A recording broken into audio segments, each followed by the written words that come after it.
suite, on espère, à la Coupe Vanier, bien sûr. Et on va en parler avec un fan des Carabins.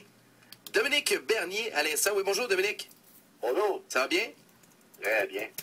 Je voulais savoir, avant qu'on se lance pour parler des Carabins, parler de votre venue en fin de semaine, peut-être te connaître un peu, toi. Qui es-tu, Dominique Bernier? Moi, je suis un fan des Carabins depuis les premières années. À la base, j'étais encore étudiant à l'Université de Montréal et aussi j'étais dans une équipe autre que l'équipe de football des Carabins. OK. Donc, qui a renforcé mon sentiment d'appartenance, évidemment. Et moi, j'ai vu tous les matchs de la saison, sauf celui déjà cette année. Je suis même allé en voir d'autres. Particulièrement, j'ai eu un affrontement à Concordia. OK. J'étais allé voir l'affrontement du Varéor chez vous aussi, au Satellus. OK. Puis j'ai aussi suivi beaucoup via l'Internet à la radio au match le dimanche. Tu étais un sportif d'une autre équipe des Carabins avant. Est-ce que tu suis même d'autres sports des Carabins que le football? J'en suis un peu. Comme hier soir, j'ai regardé sur SSN les quarts de finale des Carabins à Victoria, au soccer. OK. Masculin. Ça m'arrive d'aller voir les matchs de volleyball, mais il va encore d'aller voir, suivre mes ex-collègues sur les pistes de ski. Je comprends. Donc, oui, je suis un peu encore les sports, des autres sports que le football. Parfait. En fin de semaine, donc, le Carabin qui affronte le Rouge-et-Or ici au PEPS. Comment tu vois cet affrontement-là pour ton équipe? Je m'attends à une bonne performance de nos gars.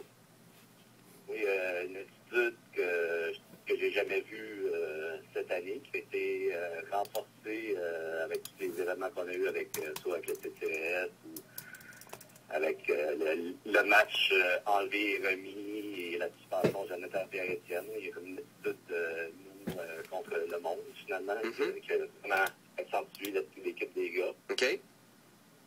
Puis aussi le fait qu'on ait beaucoup de recrues dans notre équipe qui ont une attitude, je trouve, qui est un peu comme, admettons, si je compare au hockey, Piquet Sauban, c'est nos Cosby qui sont vraiment là en train de jouer à un jeu et non pas pratiquer nécessairement un sport. Il y a quand même un émerveillement, une certaine naïveté qui fait que... On est une équipe sur le terrain qui a du fun à être là, finalement. C'est ça, qui s'amuse, puis qui a une certaine naïveté, puis cette énergie-là, ces jeunes-là, est transmise aux vétérans aussi. Qu'est-ce que ça représente, selon toi, pour l'équipe de venir jouer au PEPS devant une grosse foule comme ça? Devant une grosse foule, je ne crois pas que c'est qui est motivant ou quoi que ce soit, mais c'est sûr que c'est tout le temps motivant de jouer contre le Rouge-et-Or au Satellus.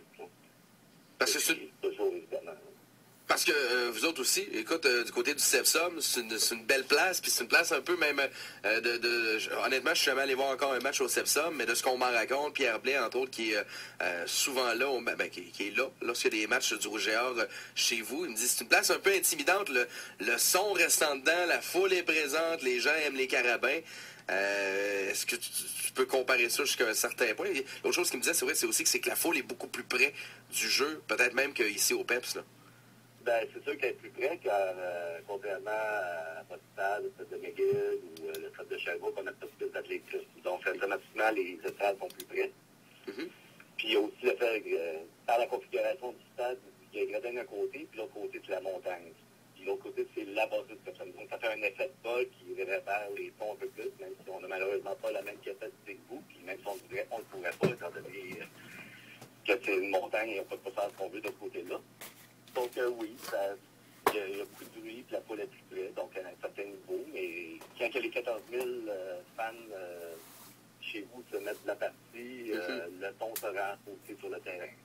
Donc pas besoin chez les Carabins d'ajouter du son ou de la foule dans les speakers, là. Non. Puis ça, franchement, on n'a pas eu de détails dans quelques-uns, mais moi, ma petite idée, c'est juste que le son réverbère dans les micros ambiants, puis que c'est réparti, mais je ne suis pas dans les secrets non plus pour voir si c'est ça, mais moi, c'est mon explication. C'est le son qui est capté par les micros qui sont sur place des commentateurs ou des annonceurs. Mais est-ce que ça avait fait jaser un peu à Montréal, ce soir-là?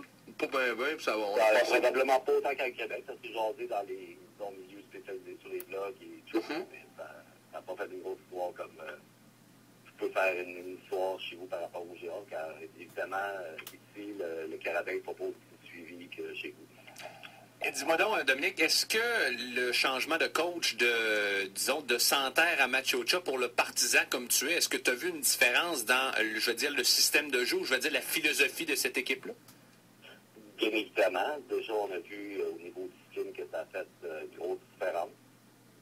On a vu aussi la disparition de plusieurs joueurs cette année qui étaient là dans les années passées.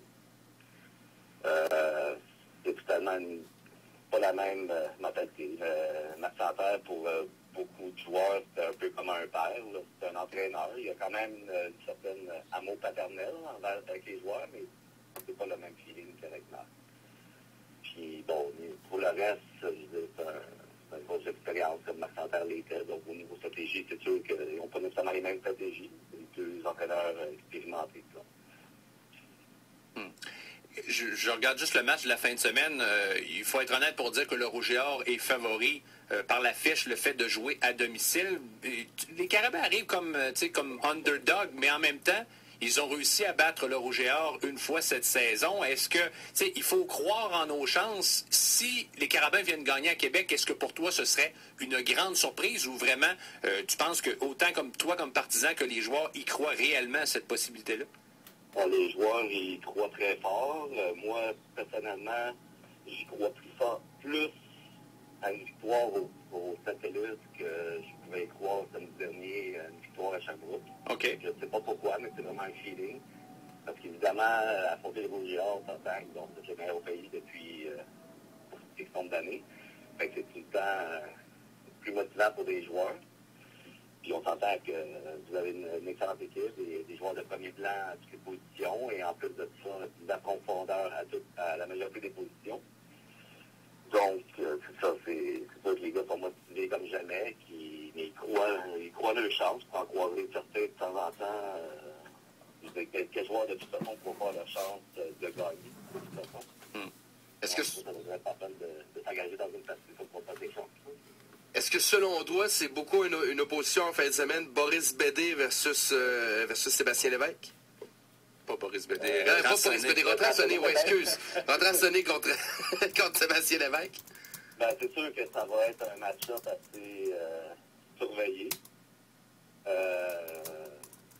Sébastien Lévesque, on s'entend qu'il a eu une très bonne saison, qui est même regrettable qu'il n'ait pas gagné le titre lundi dernier, mais bon, c'est un autre débat.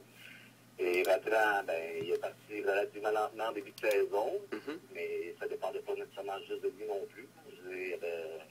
La ligne offensive, on a eu quelques blessés, on n'a pas joué, ceux qui étaient là n'ont pas joué nécessairement à la hauteur de leur talent, mais Bertrand s'est placé. La ligne offensive, je trouve qu'elle a progressé. On a eu bien des gars qui étaient pas nécessairement plus partants en début de saison, qui ont pris leur place, puis qui se sont améliorés de match en match. Donc, à ce niveau-là, je crois que d'un côté comme de l'autre, on va avoir des bonnes performances. J'ai jamais courir au satellite. Et nos gars vont faire tout en sorte pour briser cette tendance. Puis de l'autre côté, nos gars défensifs vont faire un plaisir de tout donner pour arrêter Sébastien.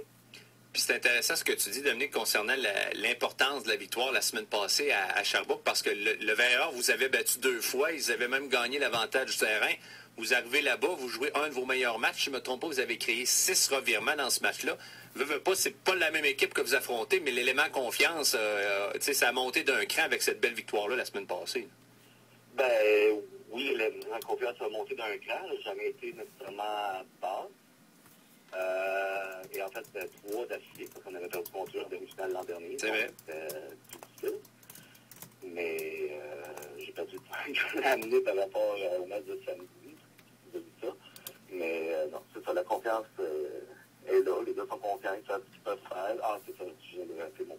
La défensive, oui, justement, les revirements sont très forts là-dessus. Denis Duchesne est toujours bien préparé, c'est le gars défensif. Puis il a toujours ramené justement des gars un peu plus petits en défensive, mais qui commencent par la rapidité. Donc, ce qui aide à créer des revirements. Puis il y a des gars comme Anthony Cody qui amènent une énergie incroyable.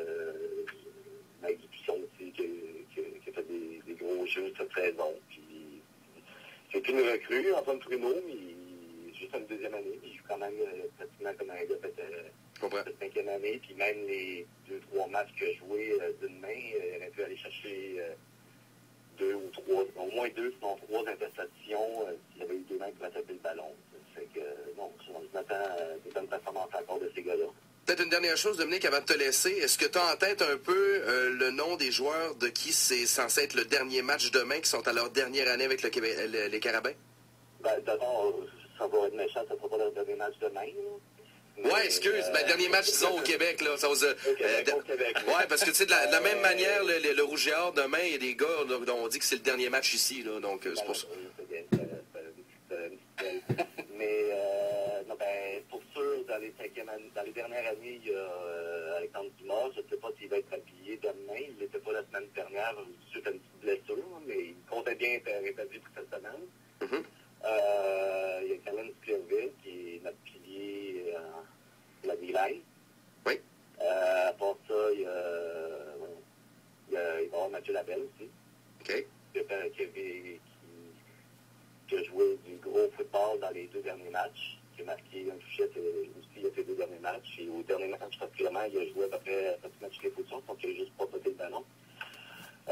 Et possiblement, on l'espère pour lui, qui sera son dernier match avec nous, Jonathan Beaulieu-Richard, qui, on l'espère, comme plusieurs de vos joueurs aussi, seront recrutés en mai prochain. Parfait. Dominique Bernier, on te remercie beaucoup. Ça fait plaisir. Bon match demain. Bye-bye. Salut bien. Dominique Bernier, fan des Carabins, puis je vais être bien honnête, souvent ça m'est arrivé de narguer le monde, là, mais là, je pensais vraiment le dernier match au Québec, c'est la même manière qu'on va saluer des gens du Rouge et Or demain. Puis je vous en parle depuis le début de la semaine, les Bruno Prudhomme, puis justement Sébastien Lévesque, puis Julian Feoli, et compagnie, là. Il y aura assurément un salut demain à des joueurs des Carabins, peu importe s'ils gagnent ou perdent. Là. Juste te mentionner, dans le soleil ce matin, Jean-François Tordif nommait justement les 7 joueurs du Rouge et Or qui en seront à leur dernier match en carrière au PEPS. Jonathan Laliberté, oui. Bruno Prudhomme, Sébastien Lévesque, Michel Boudreau, oui, Pascal Baillargeon, oui. Julian Feoli et Marc-Antoine Labbé-Fortin. Ce sont les 7 donc, qui assurément en seront à leur dernier match au stade du PEPS, mais pas nécessairement leur dernier match universitaire. Évidemment, c'est le Rouge et Or l'emporte, ils s'en iront dans l'Ouest la semaine prochaine. D'ailleurs, on connaîtra dès ce soir l'identité de l'équipe qui va passer dans l'Ouest parce qu'eux jouent ce soir et le Rouge et Or joue seulement demain après-midi. Il est 13h29, on s'arrête quelques instants. On parle à Christian Côté, annonceur maison du Rouge et Or, juste au retour.